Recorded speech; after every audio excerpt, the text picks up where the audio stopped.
together in voices that weren't humansome, deep and guttural, others high and sharp, like children but cruel. I climbed the ladder, my hands slipping on the rungs, the crowbar clattering into the dark below.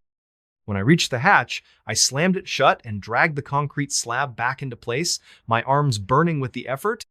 I didn't stop running until I was in my car, doors locked, engines screaming as I tore out of the lot.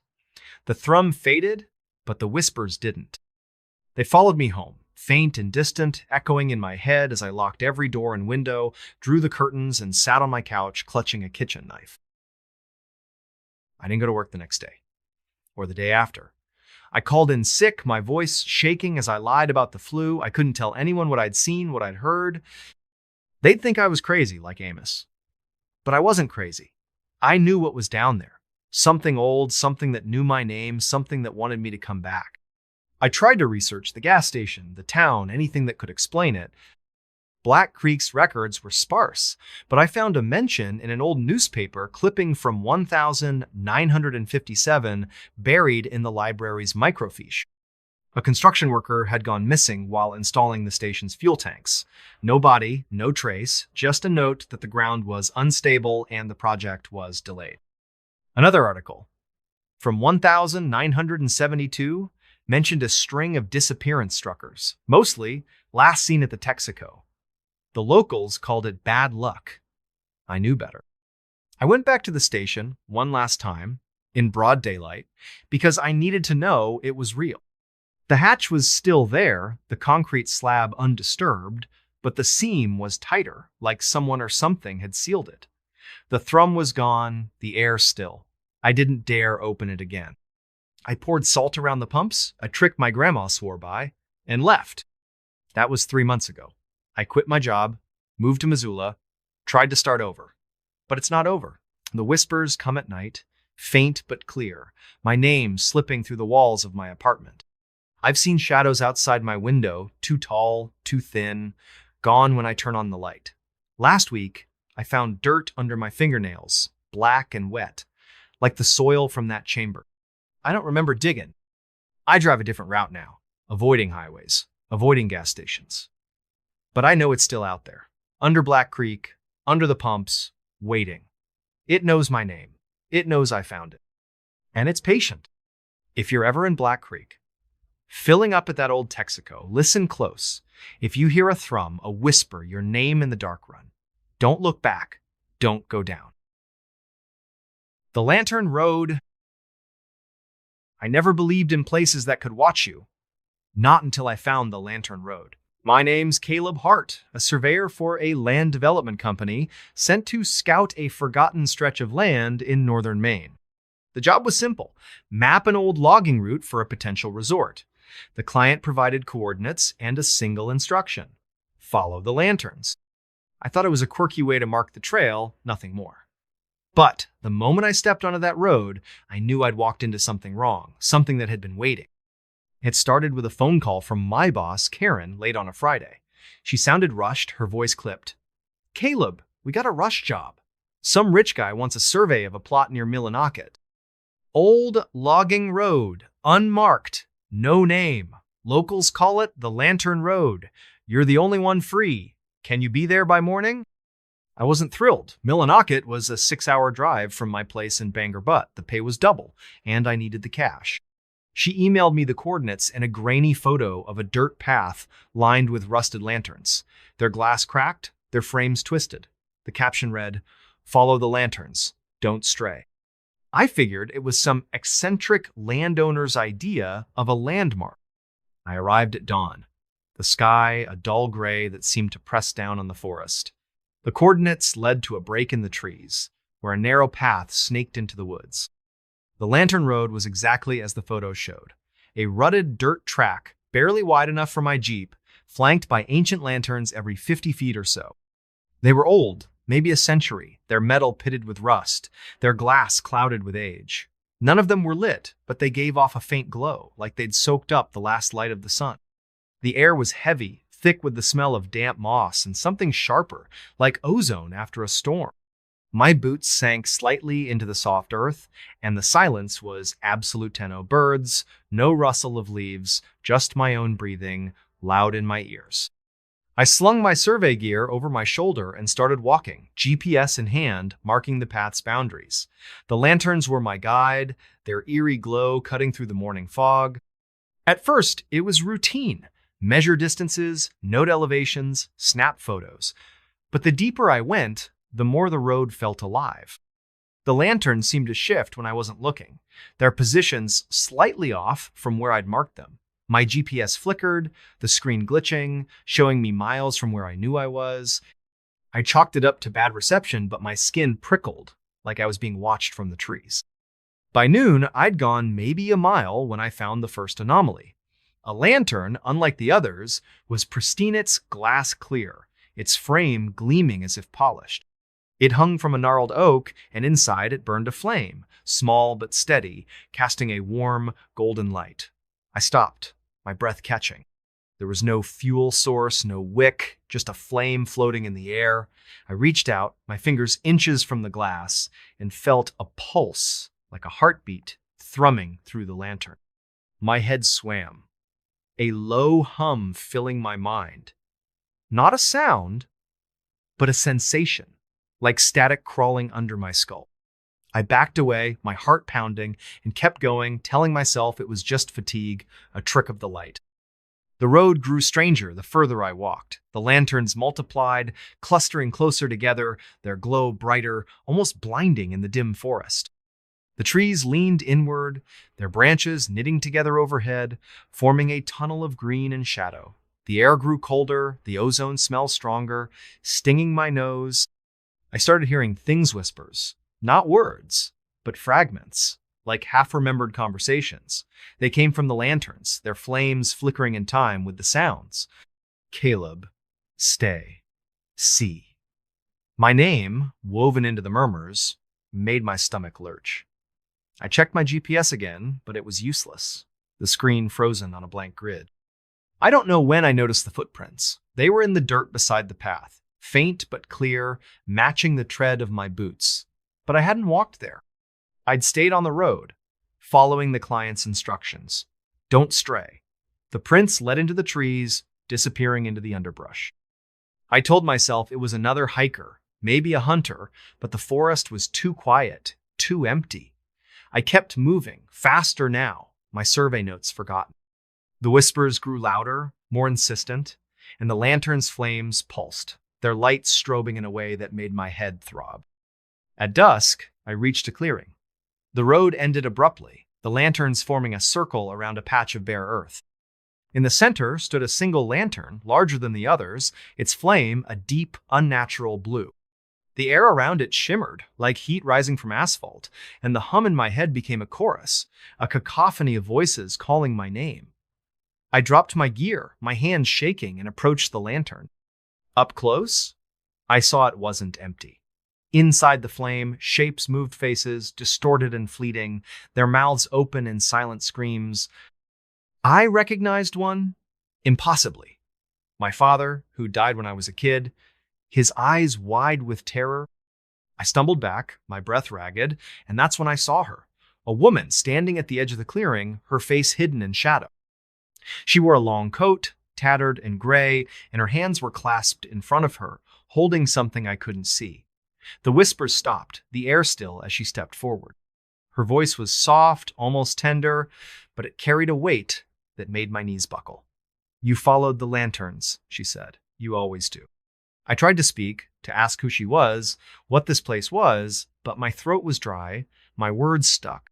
She moved closer, her face still obscured, and I saw what she held. A lantern, identical to the one in the center, its flame blue and writhing. "They want to show you," she said, her voice curling into my thoughts. "Look." I didn't want to, but my eyes were drawn to the flame. The faces were clearer, now men, women, children, their expressions shifting from fear to anguish to something like ecstasy.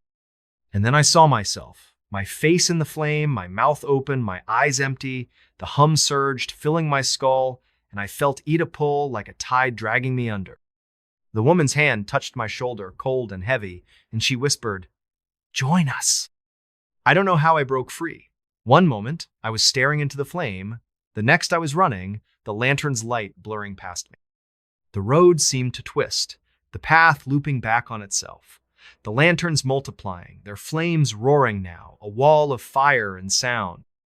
The whispers screamed my name, and the woman's voice was everywhere, soft and relentless. You can't leave. You're already here.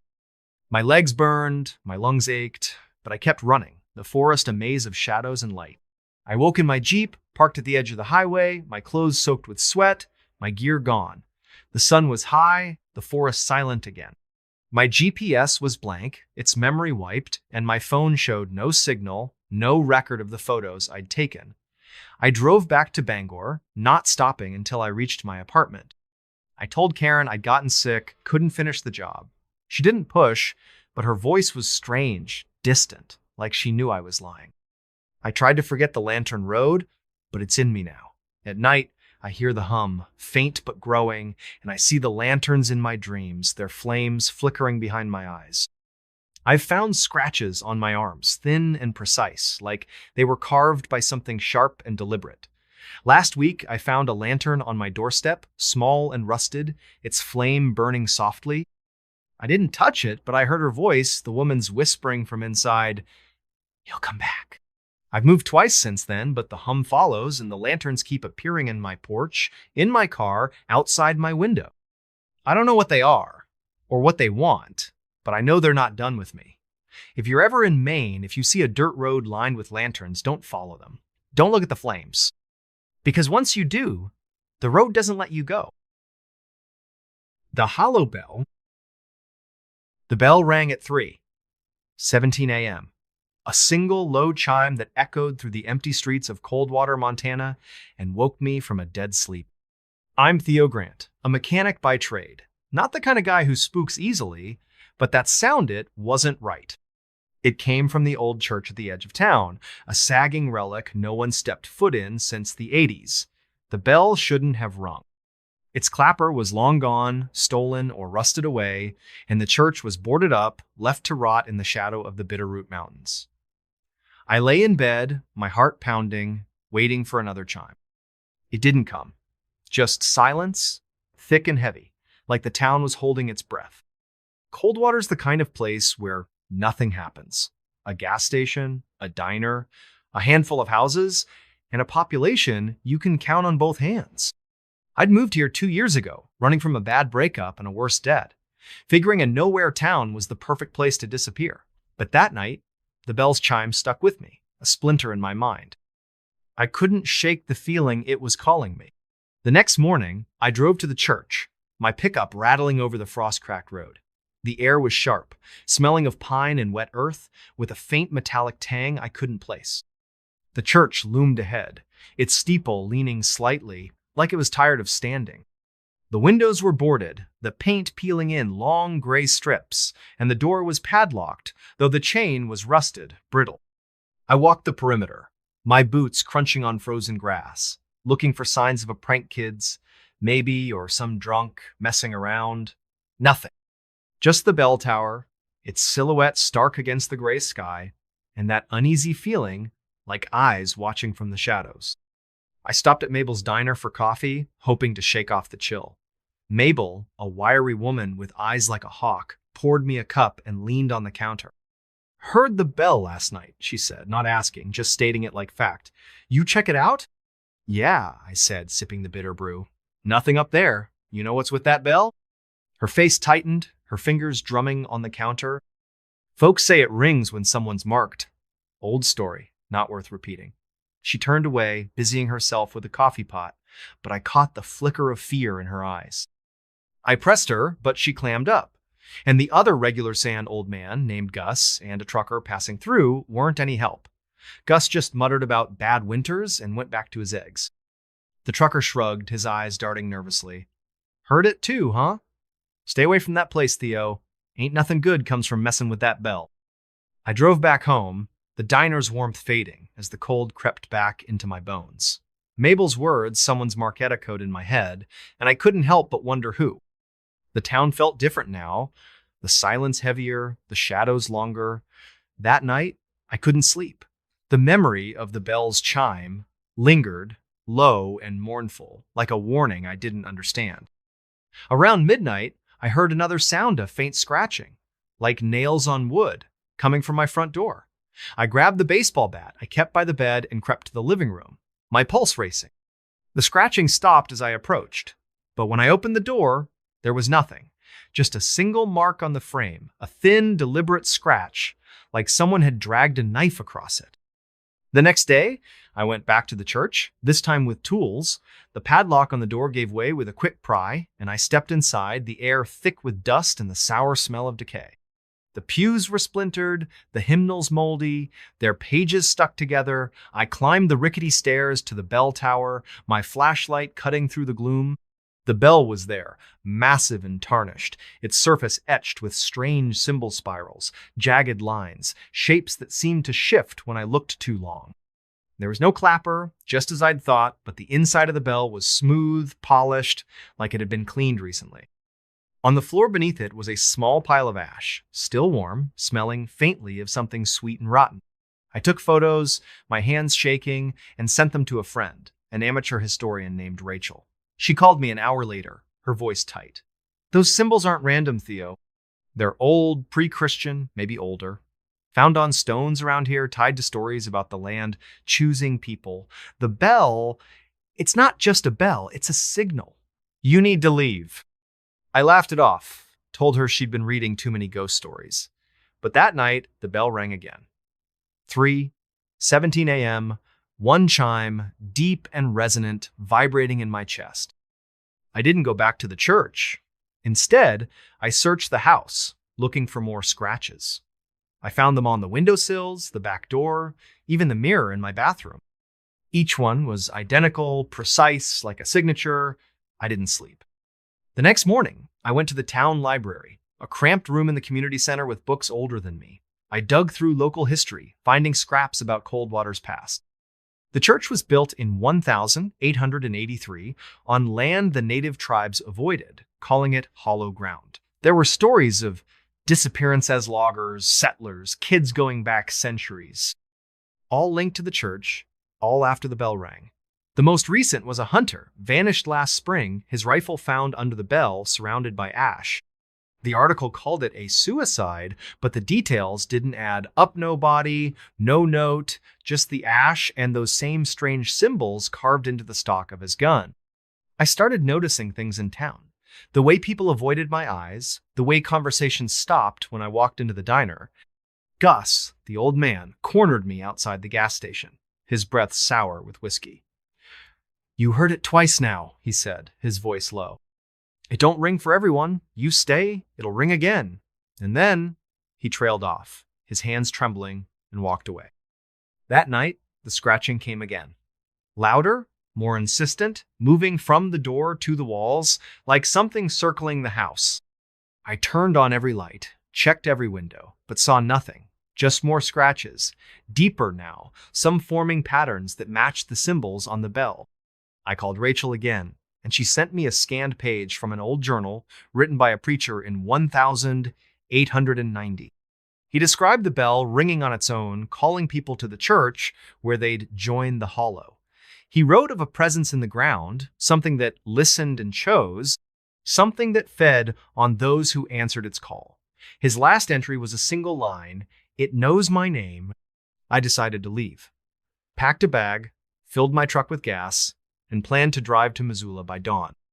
But the bell rang again, 3:17 a.m., and this time, the scratching was inside the house. I grabbed my bat, my flashlight, and searched every room. Nothing. But the mirror in my bathroom was uncovered, and in it my reflection wasn't right. My face, but not my expression. My mouth was moving, whispering words I couldn't hear, my eyes too dark, too empty. I smashed the mirror, the glass shattering, but the whispering didn't stop. It was in my head now, my name over and over, "Theo, come." I drove to the church, not knowing why, only that I had to. The door was open, the padlock gone. Inside, the air was cold, thick with that sweet rotten smell. The bell tower was lit, not by my flashlight, but by a faint glow from the bell itself. its symbols pulsing with a sickly light.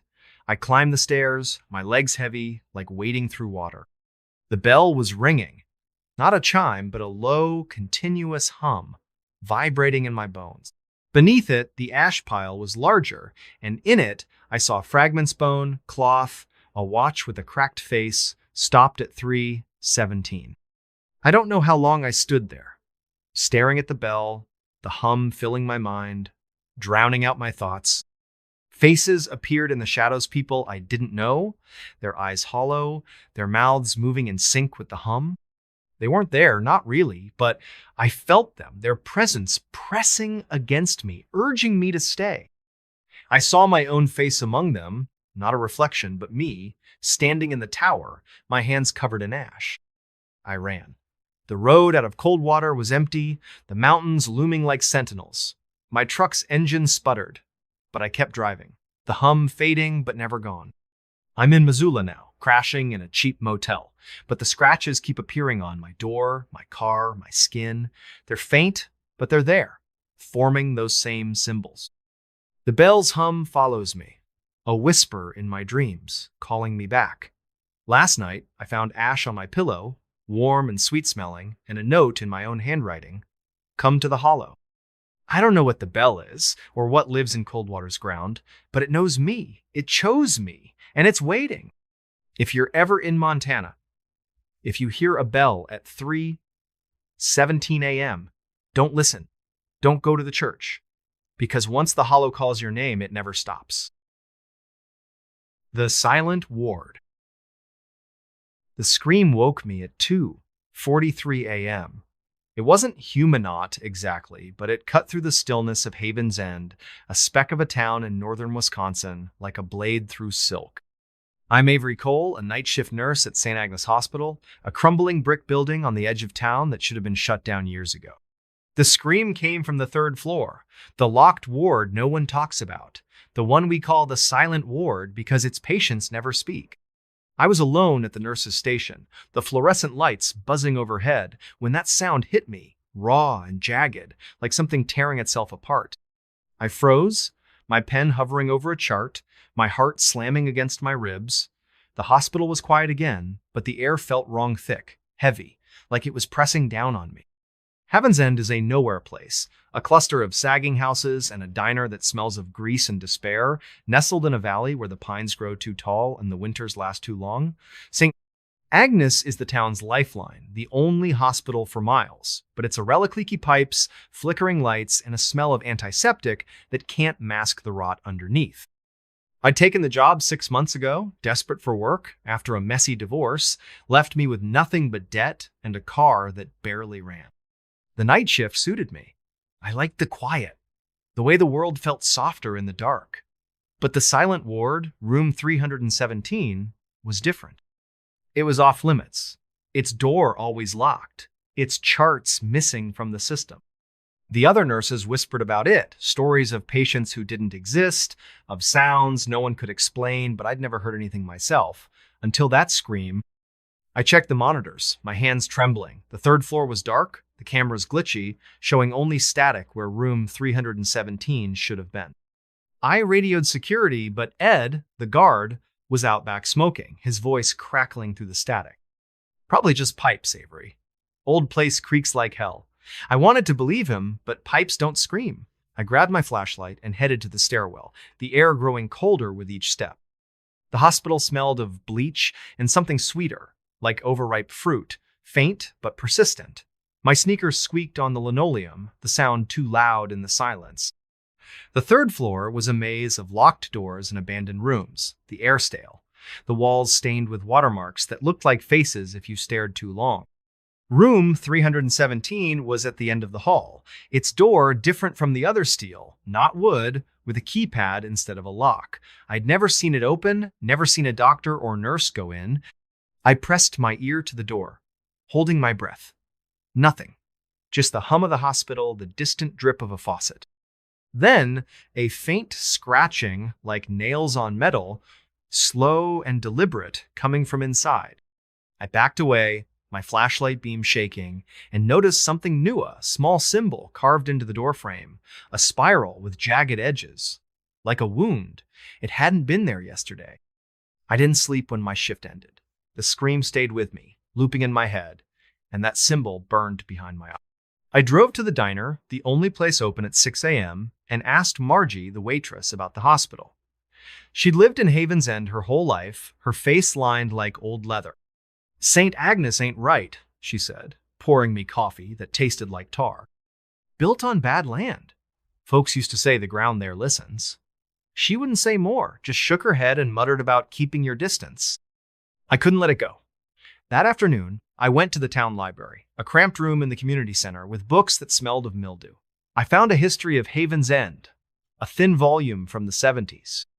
St. Agnes was built in 1910 on land donated by a reclusive family, the Harts, who'd vanished by 1920.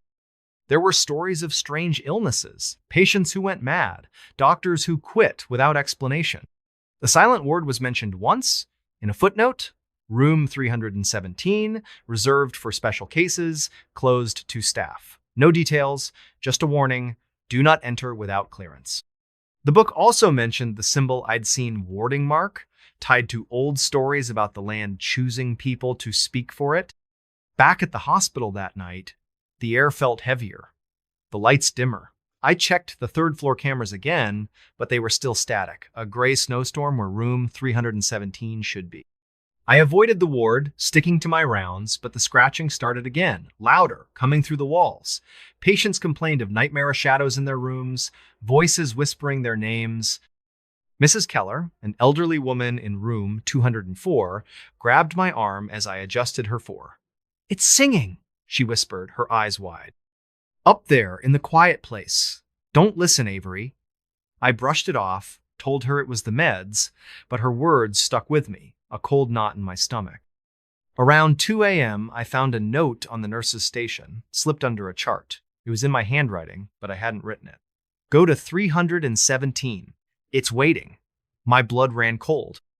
I tore the note up, my hands shaking, and threw it in the trash. But the scratching grew louder, more insistent, and the lights flickered, plunging the hall into darkness for a split second. When they came back on, the trash can was empty, the note gone. I couldn't ignore it anymore. I took the stairs to the third floor, my flashlight cutting through the gloom. The hall was colder than before, the air thick with that sweet, rotten smell. The symbol on room 317's door was deeper now, the spiral glistening like it was wet. I tried the keypad, punching in random codes, but it wouldn't budge. The scratching stopped, replaced by a low hum, like a choir tuning up, coming from inside. "My name?" whispered soft and slow. "Avery, come." I backed away, my heart hammering, and ran back to the station. I called Ed, but his radio was off. I tried the hospital's main line, but it was dead, just static and a faint hum that matched the one in my head. I searched the records room, looking for anything on room 317. Most of the files were missing, but I found a locked drawer in the back, its key taped under the desk. Inside was a single folder labeled Ward 317 Restricted. It held patient logs, but the names were redacted, replaced with numbers. Patient 12, admitted 1,943, non-responsive, transferred to 317. Disappeared. Patient 27, admitted 1,968, heard voices, transferred to 317. No record of discharge. Dozens of entries, all the Semino outcomes, just gone.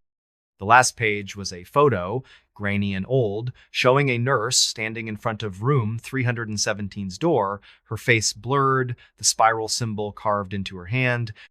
I didn't sleep after my shift. I drove to Missoula, to a friend's house, needing distance, needing answers. Rachel, my historian friend, met me at a coffee shop, her laptop open to scans of old documents. "St. Agnes was a dumping ground," she said, her voice low. "People who didn't fit mental cases, drifters, anyone the town didn't want, they sent them to 317. No one came back. The Harts, the family who built it, they believed the land was alive, that it needed voices to speak through. That symbol you saw, it's in their journals. They called it a key." I told her about the scream, the hum, the note. Her face paled. Get out of Haven's End, Avery. That place, it's not just haunted, it's hungry. I went back, not because I wanted to, but because I couldn't stay away. The hum was in me now, a constant drone, pulling me back to the hospital.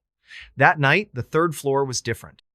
The lights were out, the hall lit only by a faint glow from under room 317's door. The scratching was gone, but the hum was louder, a song without words, weaving through my thoughts.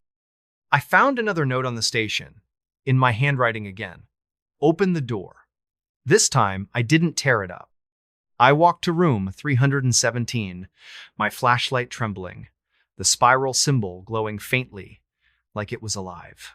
The keypad beeped, accepting a code I didn't know, 243, the time I'd heard the scream. The door clicked open, revealing a room that shouldn't exist. It wasn't a hospital room, no bed, no equipment, just a bare concrete floor and walls covered in spirals, hundreds of them pulsing with that same sickly light. In the center was a hole, a jagged pit in the floor, the hum pouring out of it like a living thing. I saw shapes in the dark faces, hands, eyes watching me, their mouths moving, singing my name. I don't know how long I stood there, the hum filling my mind, drowning out everything. I saw myself in the pit, my face among the others, my voice joining the song. A hand touched my shoulder, cold and heavy, and a voice whispered, "You're home." It wasn't human, not anymore, but it knew me, knew everything about me. I screamed, or thought I did, and ran, the door slamming shut behind me. I left Haven's End that morning, my car packed with what little I owned. I'm in Minneapolis now, crashing on Rachel's couch, but the hum follows me. It's quieter, but it's there, in my dreams. In the silence between heartbeats, I find spirals everywhere on my apartment door, in the margins of my notebooks, etched into my skin when I wake up. Last night, I found a chart in my bag, one I didn't write.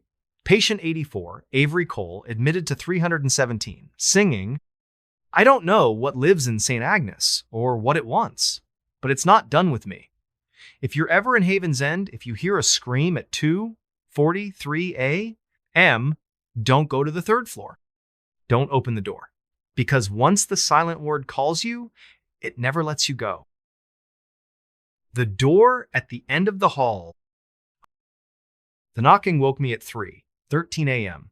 3 sharp raps, deliberate and slow, coming from the door at the end of the hall in my new apartment in Black Hollow, Vermont. I'm Riley Kane, a graphic designer who'd fled Boston after a burnout left me hollowed out, chasing cheap rent and solitude in a town so small it barely registered on a map. The apartment was a Stila second-floor flat in a sagging Victorian house, its paint peeling like old skin, its windows rattling in the October wind. The landlord, a wiry man named Mr. Harrow, had handed me the keys with a warning, "Don't bother with the door at the end of the hall. It's locked. Always has been." I'd nodded, too tired to care, but that night, the knocking changed everything.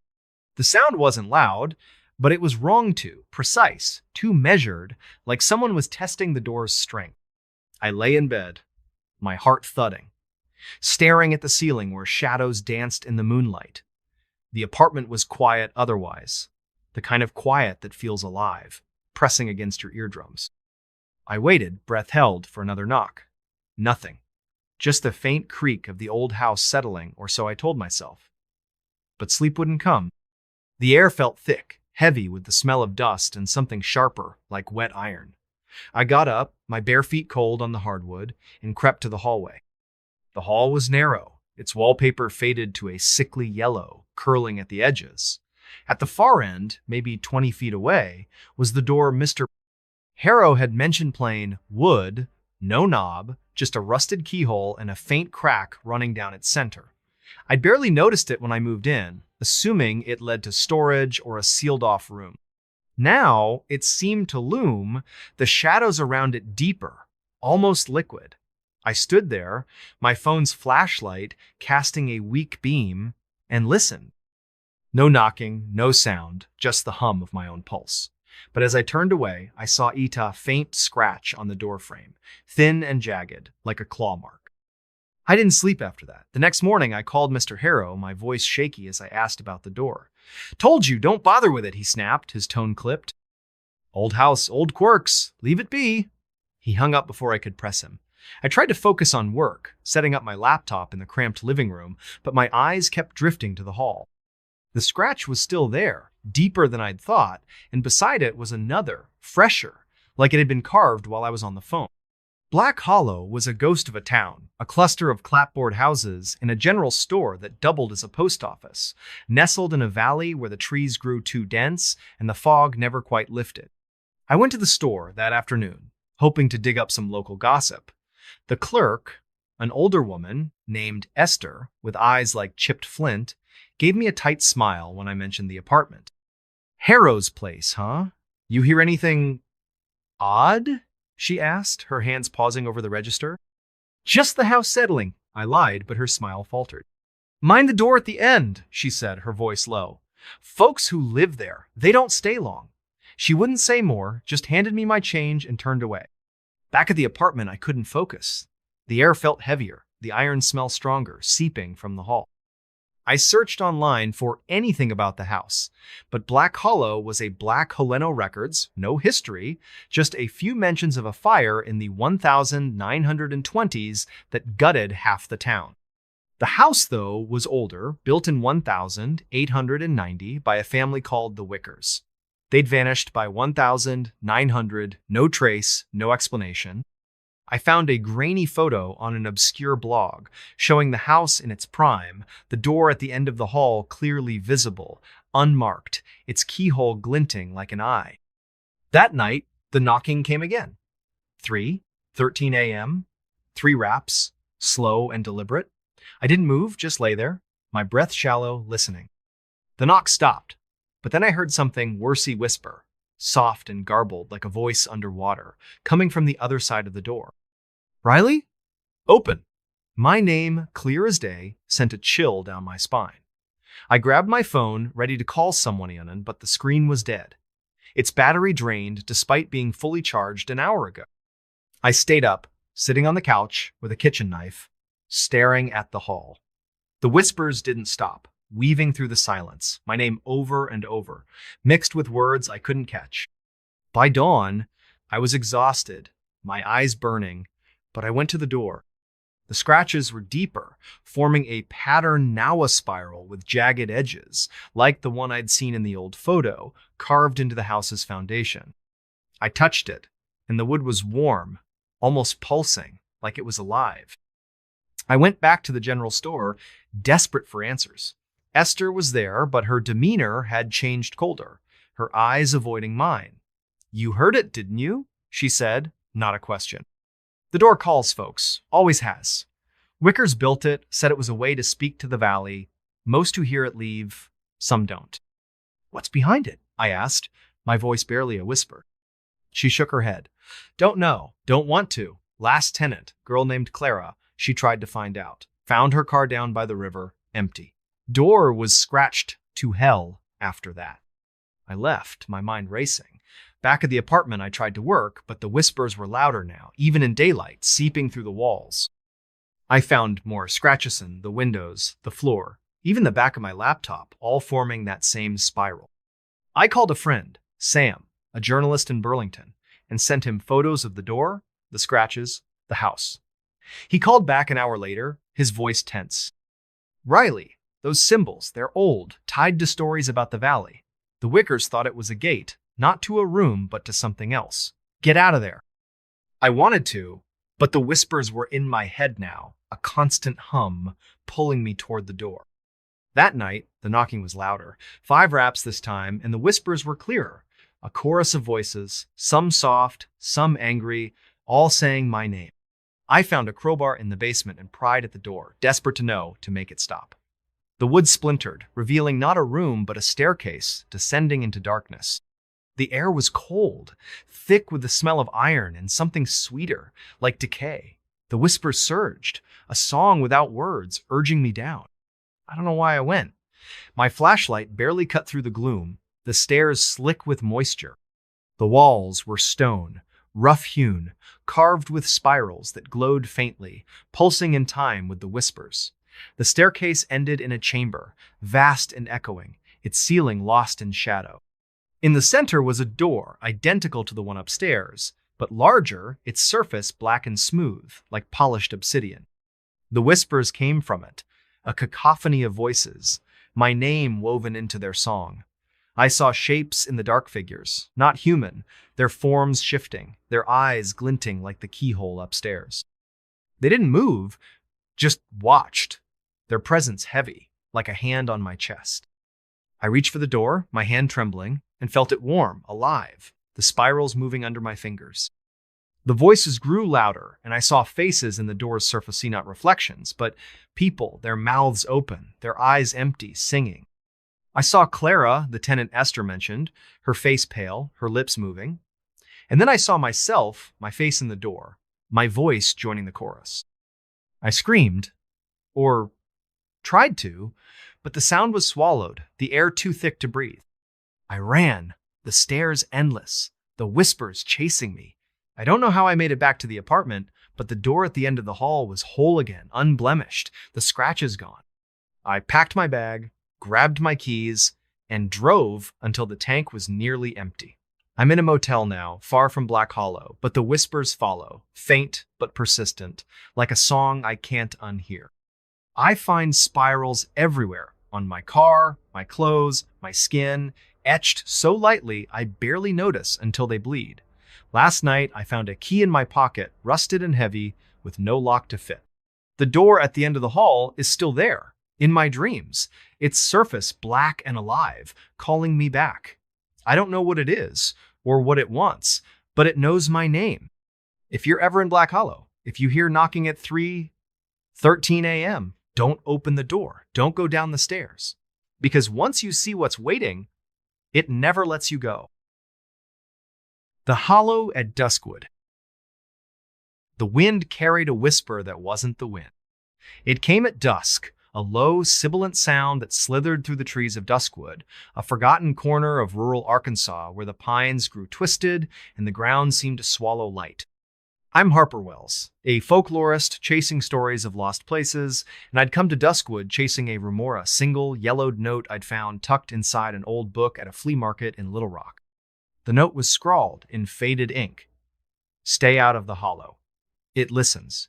No signature, no date, just those words, and a crude map pointing to a clearing deep in Duskwood's forest. That whisper, the one that wasn't the wind, hit me the first night I camped there, and it changed everything. Duskwood wasn't a town, not really just a scattering of trailers and a gas station with a flickering sign, nestled in a valley where the air always smelled of damp earth and something sour, like rotting fruit. The locals called the forest the Hollow, a name that carried weight, like a warning you didn't question. I'd driven in with my beat-up camper van, my notebook filled with half-baked theories about old settler tales, expecting to find nothing but trees and maybe a ghost story or two.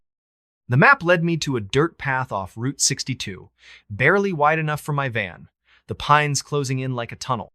I parked at the edge of a clearing, the ground soft and spongy, the air heavy with that sour smell. My tent was up by sunset, the sky bruised purple, the forest unnaturally quiet, no birds, no crickets, just the faint rustle of leaves. That's when I heard it, the whisper. It wasn't words, not at first, just a low hum, like a crowd murmuring just out of earshot. I froze, my flashlight trembling in my hand, its beams slicing through the gathering fog. The sound came from the center of the clearing where a single tree stood, its trunk blackened and gnarled, like it had been burned but somehow still lived. The whisper seemed to pulse from it, curling around me, brushing against my skin like cold fingers. I told myself it was the wind, the trees, anything but what it felt like a voice, calling me closer. I didn't go. I crawled into my tent, zipped it shut, and lay there, heart pounding, listening as the whisper grew louder, forming my name, Harper, come. Sleep didn't come. The whisper faded at dawn, but the forest felt different, the shadows deeper, the air thicker. I checked the clearing in daylight, my boots sinking into the soft earth. The tree was taller than I'd thought, its branches twisted into shapes that looked almost deliberate, like hands reaching down. At its base was a ring of stones, weathered and moss-covered, arranged in a perfect circle. Inside the circle, the ground was bare, not a blade of grass, just dirt that looked too dark, too wet. I took photos, my hands shaky, and noticed a faint carving on the tria spiral with jagged edges, like a wound. It wasn't there last night. I was sure of it. I drove to the gas station, needing coffee and answers. The clerk, an old man named Amos with eyes like clouded glass, watched me warily as I paid. "You're camping in the hollow?" he asked, his voice gravelly. "Heard anything yet?" "Just the wind," I lied, my skin prickling. He leaned closer, his breath sour with tobacco. "Ain't the wind. Hollow's got a voice. You hear it. You're marked. Don't go back tonight." He turned away, muttering about fools and their stories, but his hands were shaking as he rang me up. Back at the campsite, I couldn't focus. The whisper was gone, but the clearing felt wrong, like the air was watching me. I searched my van for the note, hoping for clues, but found something else, a second note, tucked under my notebook, in my own handwriting. "Go to the tree." I hadn't written it. I'd have remembered. My stomach twisted, but I couldn't leave. The folklorist in me needed to know, needed to understand what the hollow was hiding. I spent the day digging through my research, old books and scanned documents I'd brought along. Duskwood's history was sparse, but there were whispers of a settlement in the 1800s, a group of families who'd built homes in the hollow and vanished by 1850.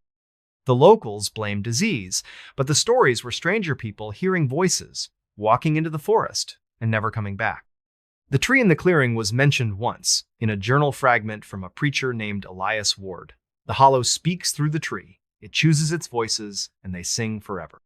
The spiral symbol was there too, sketched in the margin, labeled the mark of the listener. That night, the whisper came again, sharper, more insistent, at exactly 3:13 a.m. I woke with a start, my tent zipper undone, the flap flapping in a breeze that wasn't there. The whisper was louder, a chorus now, voices overlapping, some soft, some angry, all calling my name. I grabbed my flashlight and stepped outside, the air cold and heavy, smelling of rot and iron. The tree was glowing faintly, its spiral carving pulsing like a heartbeat. I approached, my boots sinking deeper, the ground almost sucking at my feet. The stones around the tree were different now, rearranged, their surfaces scratched with more spirals, some fresh, some old and weathered. I heard footsteps behind me, soft but deliberate. I spun, the flashlight beam sweeping the clearing. Nothing, just fog and shadows. But the whispers grew louder, and now I could make out words. "Harper, join, see." My head throbbed, my vision blurring, like the sound was inside me, tugging at my thoughts. I saw shapes in the fog figures, tall and thin, their faces hidden, moving just out of sight. I ran back to the tent, zipping it shut, but the whispers followed, seeping through the nylon, filling my skull. By morning, I was a wreck, my eyes burning, my hands shaking. I drove to the gas station again, desperate for someone to talk to. Amos was there, but he wouldn't look at me. "You went back," he said, his voice flat. "Saw the tree, didn't you? It's got you now." "What's got me?" I demanded, my voice cracking. He shook his head. "The hollow. It picks people, makes them listen. You'll see." He wouldn't say more, just handed me my coffee and turned away. I went back to the campsite, not because I wanted to, but because I couldn't leave. The whisper was in me now, a constant hum pulling me toward the tree. I found more notes in my van, all in my handwriting. "Look closer. Touch the mark. Sing." I burned them, but the ashes smelled sweet, like the rot in the clearing. I searched the forest, looking for answers, and found a trap door hidden under a pile of leaves, its wood rotted but carved with the same spiral. It led to a tunnel, narrow and damp, the air thick with that iron rot smell. My flashlight flickered, but I went down, the walls closing in, the whispers growing louder, echoing off the stone. The tunnel opened into a chamber, its ceiling low, its walls covered in spirals, hundreds of them glowing faintly. In the center was a pit, black and bottomless, the whispers pouring out like a tide. I saw things in the dark faces, hands, eyes watching me, their mouths moving, singing that wordless song. I recognized one face impossibly, my mother, dead 10 years, her eyes empty, her lips forming my name, I stumbled back, my flashlight falling, its beam spinning across the walls. The whispers surged, and I felt Ida pull, like the pit was reaching for me, unraveling me. I don't know how I got out. I remember running, the tunnel stretching longer than it should, the whispers chasing me. I made it to the van, drove until the gas light blinked, and didn't stop until I was in Little Rock. I'm in a motel now, the city's noise a faint shield against the hum. But it's still there. In my head, in my dreams, calling me back to the hollow. I find spirals everywhere on my door, my notebooks, my skin, etched so lightly they bleed before I notice. Last night, I found a stone in my pocket, smooth and cold, carved with that jagged spiral. The tree is waiting. I see it when I close my eyes, its branches reaching, its roots curling through my thoughts. I don't know what the hollow is or what it wants, but it knows me. If you're ever in Duskwood, if you hear a whisper that isn't the wind, don't go to the clearing. Don't touch the tree, because once it chooses you, it never lets go. The villa at Red Pines. The light flickered at exactly 2:47 a.m. Not a power surge, not a loose bulb, but a single, deliberate pulse that made the shadows in the villa twist like living things. I'm Quinn Adler, a travel writer burned out from city life, chasing solitude in Red Pines, a nowhere town in northern Idaho where the forest swallowed the horizon. I'd rented the villa, sprawling century-old house on the edge of town, because it was cheap and promised quiet. The listing called it historic charm, but didn't mention the light in the upstairs window, the one that flickered every night, or the Polaroid I found under the floorboards my first day there, showing a man standing in that same window, his face blurred with the words "Don't look back" scrawled on the back in red ink. That flicker, that photo-A, was the hook that pulled me into something I still can't explain. Red Pines was barely a town, a gas station, a diner with cracked vinyl booths, and a handful of houses clinging to the edge of a forest so dense it seemed to breathe. The villa stood alone, a mile from the nearest neighbor, its stone walls weathered to a dull gray, its windows dark except for that one upstairs, always glowing faintly, even when the power was off. The air around it smelled of pine and something metallic, like blood left to dry. I'd arrived on a chilly October afternoon, the sky heavy with clouds, the wind carrying a faint hum, like a radio tuned to static. The realtor, a nervous woman named Lila, handed me the keys and muttered, "Don't mess with the upstairs. It's particular." I thought she meant the plumbing. Inside, the villa was a time capsule creaking hardwood floors, faded wallpaper with floral patterns curling at the edges, and furniture that smelled of dust and old secrets. The staircase to the second floor was steep, its banister worn smooth, leading to a locked door at the end of the hall. The key didn't work, and Lila's number went straight to voicemail when I tried to call. I set up in the downstairs bedroom, figuring I'd deal with it later. That night, I woke to the flicker too. 47 a.m., the light in the upstairs window pulsing once, then going dark. I checked the breaker, thinking it was a fault, but everything was fine. That's when I found the Polaroid, slipped under a loose floorboard in the living room, the man's blurred face staring out, his hand pressed against the glass. I didn't sleep after that. The house felt alive, the silence too heavy, broken only by the occasional creak of the walls, like footsteps pacing above me. My skin prickled, my mind replaying the Polaroid's warning, "Don't look back." I tried to work, typing up notes for my next article, but my eyes kept drifting to the staircase, to the locked door I hadn't seen yet. The metallic smell was stronger now, seeping from the walls, mixing with the musty scent of old wood. I told myself it was just the house, just my imagination, but the flicker came again the next night. 2:47 a.m. And this time, I heard something a whisper, faint and garbled, like a voice trapped in static, coming from upstairs. "Quinn, see?" I went to the diner the next morning, needing coffee and answers. The waitress, an older woman named Dot, with eyes that didn't blink enough, poured me a cup and leaned in when I mentioned the villa. "You're staying at the old Hartwell place?" she said, her voice low. "Heard anything yet?" "Just the wind," I lied, my hands tightening around the mug. She didn't buy it. That house don't like guests. Last folks who stayed there, a couple from Boise, left after a week. Said the lights kept talking. She wouldn't say more, just shuffled off, muttering about bad ground. I asked around, but the locals were cagey. Their answers, vague stories of the Hartwell family, who'd built the villa in the 1890s and vanished by 1910, of lights that flickered without power, of whispers no one could trace. One man, an old-timer named Cal, grabbed my arm as I left. "Don't look behind you," he said, his breath sour with whiskey. "Not when the light goes on." Back at the villa, I couldn't focus. The whisper was louder now, even in daylight, weaving through the hum of the forest outside. I searched the house, looking for clues, and found a trapdoor in the pantry. Its hinges rusted, its wood carved with a spiral symbol jagged, like a scar. I pried it open, the air below cold and damp, smelling of iron and decay. My flashlight revealed a narrow staircase, descending into darkness. I didn't go down, not then, but I couldn't shake the feeling that something was waiting, listening. That night, the flicker came again, 2:47 a.m., but this time the whisper was clearer, my name sharp and insistent. "Quinn, come." I climbed the stairs, my heart pounding, the key suddenly working in the locked door. The upstairs hall was long, its wallpaper peeling, the air thick with that metallic smell. At the end was a room, its door ajar, the flickering light spilling out.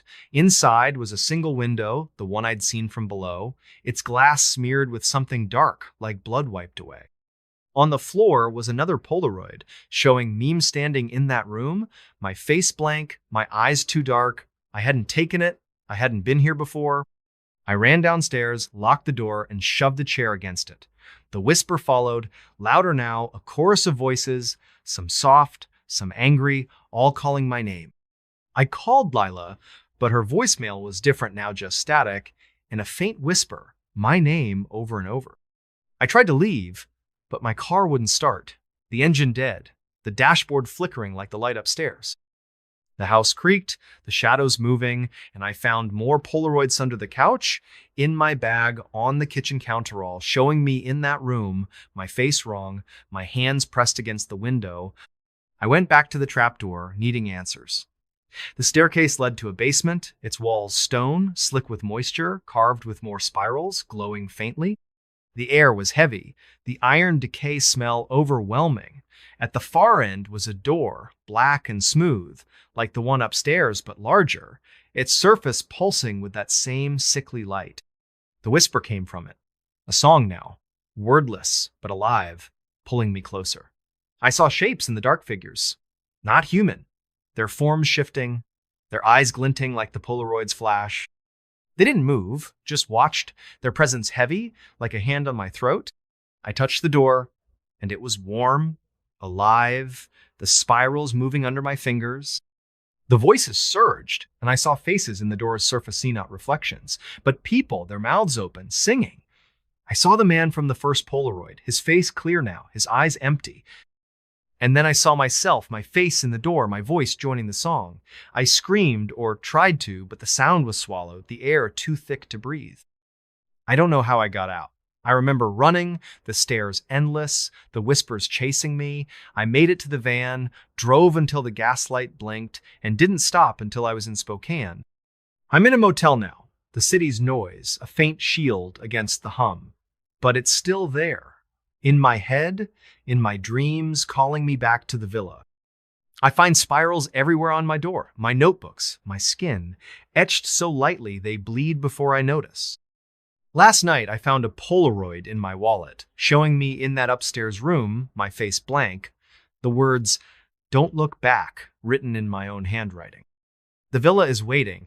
I see it when I close my eyes, its light flickering, its door open, calling me home. I don't know what lives in Red Pines or what it wants, but it knows me. If you're ever in northern Idaho, if you see a villa with a light that flickers at 2:47 a.m., don't stay, don't look at the window.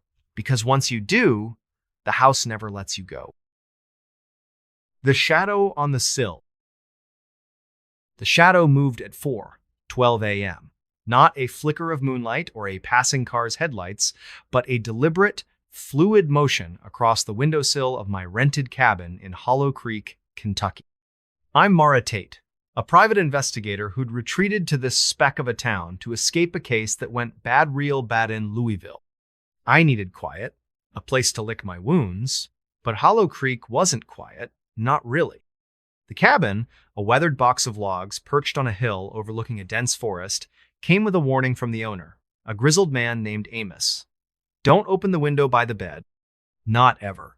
I thought he was joking, or maybe just superstitious, until I saw that shadow and found the note slipped under my door the next morning. It saw you. Don't look again.